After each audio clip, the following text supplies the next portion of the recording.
We've reached the final way station in our journey into spatial data science ethics. Our path led us through a spectrum of perspectives on ethics in the geospatial technology field. We surveyed major ethical, legal, and policy issues, which are often intertwined. We read about the emergence of critical GIS and considered its relationship to codes of professional ethics. We analyzed ethics case studies to hone our moral reasoning abilities. We explored perspectives on ethics in the related field of data science. We read about the nature of this newish field, as well as the ethical challenges it presents. We analyzed and discussed long-form case studies, which required us to elevate our moral reasoning abilities to accommodate cases presented in greater detail and nuance. Most recently, we considered ethical concerns in the emerging field of spatial data science, and from the perspective of organizational ethics. We considered formative thoughts about this new space for collaboration at the intersection of GI science and data science. We read how the practice of data generation through establishment of correlations across data flows yields unprecedented information about individuals and is responsible for their increasing anxiety and sense of helplessness. Thumbnail cases about a couple of big data analytics firms showed us how easy it is to get in ethical trouble in this field. And another company exemplified the challenge of creating and using geospatial technology for good. In this final lesson, spread over the last 2 weeks of the course, your focus will primarily be on completing and presenting the term project you selected earlier in the semester. But in this concluding presentation of mine, I want to leave you with thoughts about how an ethics of digital care can help us deal with the stresses of lives and work that are suffused with digital technologies, including geospatial technologies. To begin, I'd like to return to James and Stuart Rachel's overview of moral philosophy. I can almost hear you thinking, here we go again, more old white guys going on and on about moral reasoning.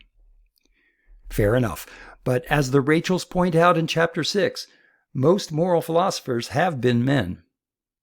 To make amends for that inequity, I now ask you to consider a moral philosophy called the ethics of care that's associated with feminist scholars.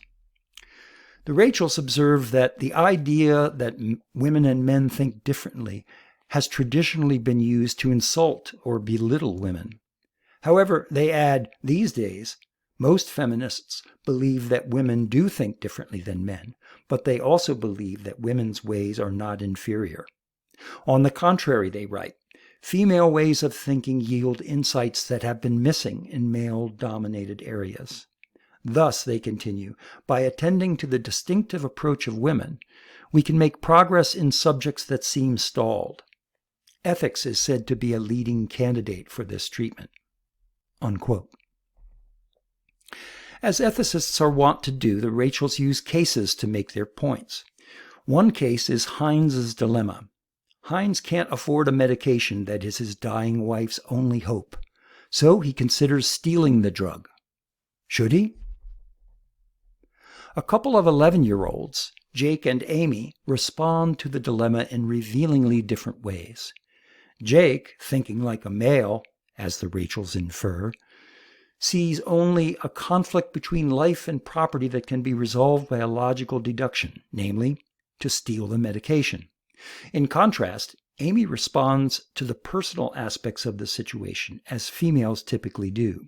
The Rachels' inference again. I think there might be other ways besides stealing it, Amy says.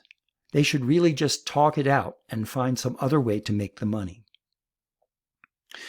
The Rachels note that most moral philosophers have favored an ethic of principle, like Jake's response, over the ethic of intimacy and caring that Amy's response represents. But then again, the authors emphasize, most moral philosophers have been men. Men's theory of obligation, the Rachels generalize, portray the moral agent as someone who listens to reason, figures out the right thing to do, and does it.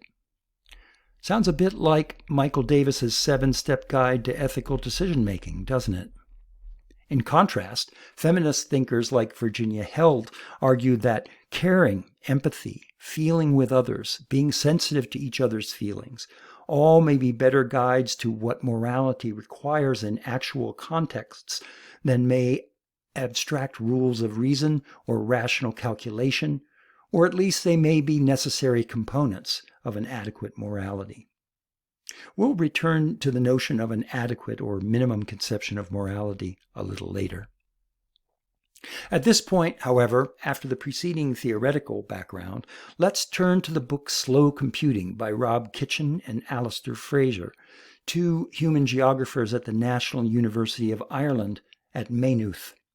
Kitchin is especially well known for his early publications about the web, including the Atlas of Cyberspace in 2001. Slow computing follows the example of slow food, which describes itself as a global grassroots organization founded in 1989 to prevent the disappearance of local food cultures and traditions, counteract the rise of fast life, and combat people's dwindling interests in the food they eat, where it comes from, and how our food choices affect the world around us. Another more recent spin-off is Slow Scholarship. The manifesto shown here describes it as a similar response to hasty scholarship. Slow computing begins by stating the obvious. We lead digital lives.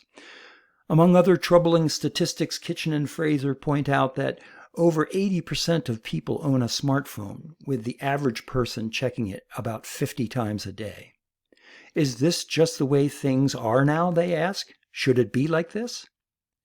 In this book, they write, we make two related arguments. First, how we interact with digital devices does matter. Digital technologies are accelerating and fragmenting our everyday lives, and the data our devices gather are used to profile and target us. Second, we should step back, even if just a little, to try to seize some self-control. Slow computing is one possible way you can be more careful about leading a digital life. But it is more than that.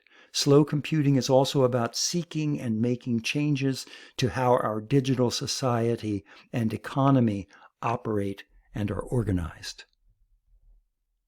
In Chapter 6 of Slow Computing, Kitchin and Fraser present an ethics of digital care that provides a rationale for the movement they hope to inspire. For us, they write, the principles of slow computing are normatively rooted within an ethics of digital care, self-care and collective care, designed to reimagine and remake our digital society and economy so that it protects and enables personal and societal interests. They point out that German companies, including Volkswagen, Allianz, Telekom, Bayer, and Henkel, have implemented slow computing practices such as the right to disconnect, because they have realized having less stressed workers improves productivity, promotes innovation, reduces employee turnover and lost days, and increases profit. As you can read in this Wikipedia article, legislation related to working hours and privacy has been introduced in France, Italy, and Canada, among other countries. Kitchin and Fraser's ethics of digital care consists of two primary pillars. The first, they say, is about an ethics of time sovereignty, which they define as the power and autonomy to dictate how our time is spent. The second pillar, they write, is about data sovereignty, which concerns authority and control over the generation of data about us, the data captured, and how those data are used. Smart cities is a spatial example discussed in Chapter 6. Corporations and the state both promote certain digital futures, Kitchin and Fraser write. For example, smart city advocates produce slick videos and glossy adverts forecasting the potential benefits of a city saturated with ubiquitous computing. They aim to enact so-called fast urbanism, from fast-track planning to the adoption of real-time management systems. As I've noted elsewhere, Zhang Jin and colleagues published an illuminating paper about how the Internet of Things enables planners and engineers to design smart cities. Illustrated by a case study involving noise mapping in Melbourne, Australia, Jin and team discuss the data collection, data processing, and management, and data interpretation aspects of an IoT-enabled urban information system. GIS plays a role in their framework specifically for the integration and visualization of georeferenced data. Considering the massive data throughputs generated by the IoT, Jin and colleagues observe that to make sense of the information and convert it into knowledge, state-of-the-art computational intelligence techniques such as genetic algorithms, evolutionary algorithms, and neural networks are necessary. Machine learning, they conclude, will help achieve automated decision-making and provide useful policy. Their vision would seem to exemplify fast urbanism. An ethics of digital care, Kitchen and Fraser argue, promotes turning the driving logic of smart cities technologies away from speed, efficiency, optimization, and technocratic governance towards fairness, citizenship, social justice, and the public good. They call us to envisage what we think an ideal slow city should look like at some point in the future, and then try to work out the steps needed over the intervening years to make that city. Another spatial example occurs at the intersection of big data analytics and crime prediction.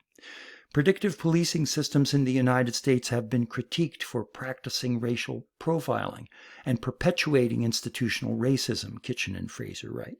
They argue there is clearly a data justice issue here in terms of being able to identify, contest, and prevent any discrimination within these systems.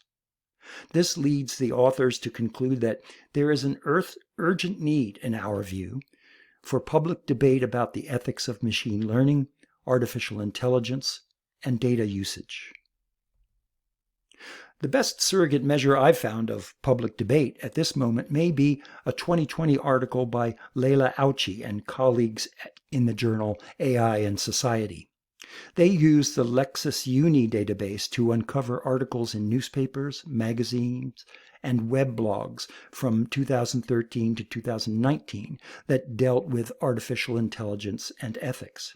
Ultimately, they identified and qualitatively analyzed 254 articles. Overall, they noted a contrast when compared to television and movie portrayals of AI, which often sensationalize the dangers posed by AI. They went on to conclude that the public debate on the ethics of AI is in its early stages. However, it appears to be fairly sophisticated, and a crucial recommendation is to increase the breadth and depth of public debate as well as participation of relevant stakeholders. You, my friends, are relevant stakeholders. You are alert to the ethical and legal issues that are bound up with the technologies and practices in spatial data science. You have woodshedded your moral reasoning skills. You should be prepared to assert leadership roles in your organization related to ethical concerns. Consider the impact at the organizational level of one company's project selection guidelines. Let's return, finally, to James and Stuart Rachel's notion of a minimum conception of morality. As I hope you'll recall from that reading and an earlier presentation, they argue morality is, at the very least, the effort to guide one's conduct by reason, that is, to do what there are the best reasons for doing, while giving equal weight to the interests of each individual affected by one's action. In our emerging context of spatial data science, it seems to me that giving equal weight to the interests of each individual affected is an opening for an ethics of digital care, collective care, and self-care. I hope that's something you'll want to help implement in your work and workplace. Thanks for your thoughtful attention to this and to my past 4 presentations. Take care.